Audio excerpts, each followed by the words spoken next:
giờ dùng nó là giờ nó đừng có chua luôn cậu cái nhìn tu nó tôi biết tụi nhang người giờ khai còn nó là của chế này bé cái khai chỉ tàu bé đi thu cho một lưỡi là bé khai nữa giờ là khai chế là chú của bà thia là chú nó bé bên này bé chú chỉ tàu chế nó mà chế bé chỉ nó bên này khai chỉ chế bé khai chỉ tàu chế vợ chồng tôi nó thà cho một lưỡi bé nhưng là nó bé khai nữa. Alo. Ai vậy? Ôi nhầm. Phải đó. Không phải đó. Chị là lần bé khai chị sẽ chọn đua một khai tàu đó, giờ khai tàu chị. Thế kỳ bây giờ một chuột chị nào nó.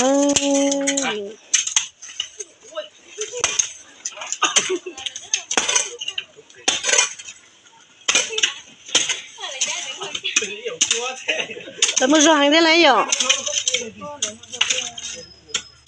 Cái chọn lúa tao tổng mua rồi rồi.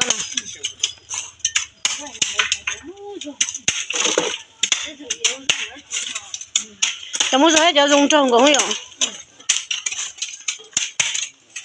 Cho nó nhau trên chơi ham mà tết tốn cho hạt của yên tả là cũng mới nhau trên.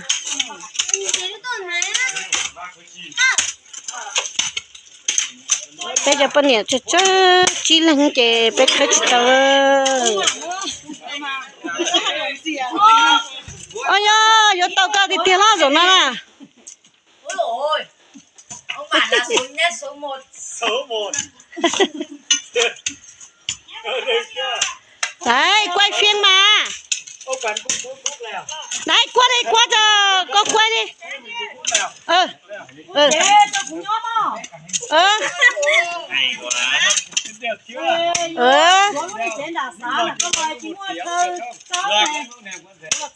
đây không chủ đây quay phim mà đây quay phim mà đấy ra đứng đây cho nó gần gần đây ở dưới kia xa đó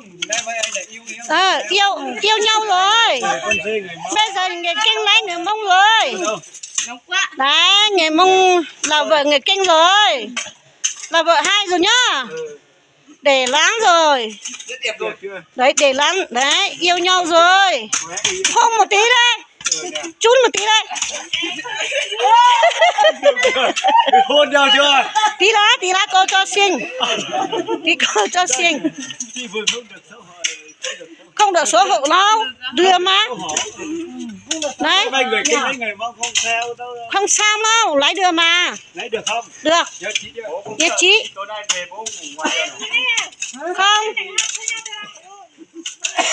cho lên YouTube nhá cậu tôi cho lên YouTube luôn nhá nó tao sang nhiệt tua nó dùng hành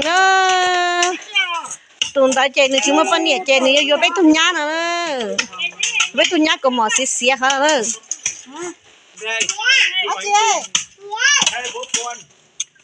đây là cô đang quay phim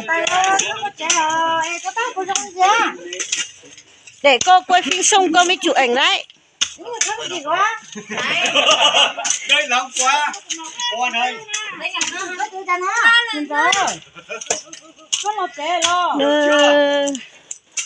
là chú chúng chèn là tôi là gì chè tôi yên đã chèn là tôi muốn ra xứ ta xin được vừa đây vừa đi vừa chỉ là nó đó chè cụ thêm mất thấy khó cho bé sẽ đợi tôi sai bé sẽ đợi tôi sai cho lọ vừa cái loại gì cho sợ hối sợ chùa sợ đợi sai nữa đấy cán bộ giúp dân đấy cán bộ giúp dân đấy Diêu TV cán bộ giúp dân cô đã quay cho YouTube ôi trời ơi thế để chú mặc quần áo bông đấy đi mặc của ông Mông đi thằng này đấy ở đấy ở được chú đi đã quay thế này là để tí quay xong thì là cô mới cho xin để đi mặc áo bông xong rồi đi mặc áo bông đi đi mặc áo bông đi đi mặc áo bông về là cho nó để cho nó vui đi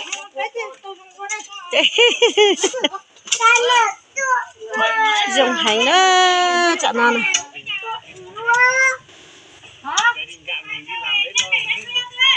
Nó bỏ liệt tài đấy nó.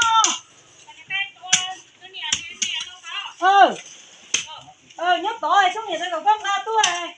Trong nhà tua cho biết làm sao không? Ôi mẹ kia mẹ ơi. Mẹ. Này về cua này. Đây. Chở bò Hồng Hồng ơi. Vâng đây bố ơi. Đây. Để. Đây. Ra đây để cua một mình nhá. Đây, cua một mình ở đấy nhá. Vây à. Nhớ tôi của con này. Chở bò.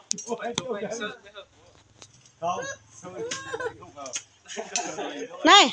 Cùng với chị này. Cùng với chị đấy. Đây à? Đây cái cua kìa. Đây cái cua kìa. Đây à? Đấy, bắt dưới nha.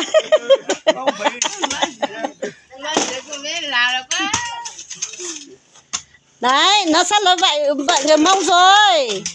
Gần người Mông chưa? Đấy. Hai vợ chồng nhá. Hai vợ chồng. Sắp cưới nhau nhá. Mai kia sắp cưới nhau nhá. Quậy cô đi quậy bà đi ăn cưới cùng nhá. Bà. Đây. Đây là bà đấy. Bà. Bà vừa kia là con dâu đấy. Nhìn chưa? Nhìn rồi. Đấy. Đây. Đấy. Nhìn lên đi. Đấy.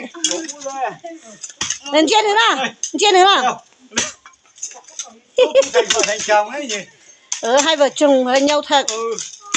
Rồi. Được chưa? Được mà. Bên này kia là bên này. Bên này kia một tí nữa. Đấy nó mẹ nó cho con. Rồi. Rồi, mạnh đây. Cuốt cho nó mạnh đây. Sát được vợ rồi. Nhớ tí chứ quay hiện ngày hôm nay. Được chưa? Đấy, được mà. Đấy, hai vợ chồng rồi. Tin bác thì nhưng mà mấy hôm nay được người yêu rồi. Được chưa? Rồi. Đây.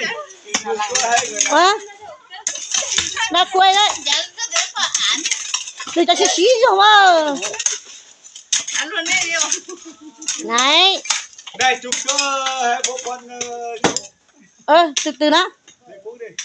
Được chưa? Nhá, sai chi nào sẽ lử lũ xẹp đấy mà xí tí đùa.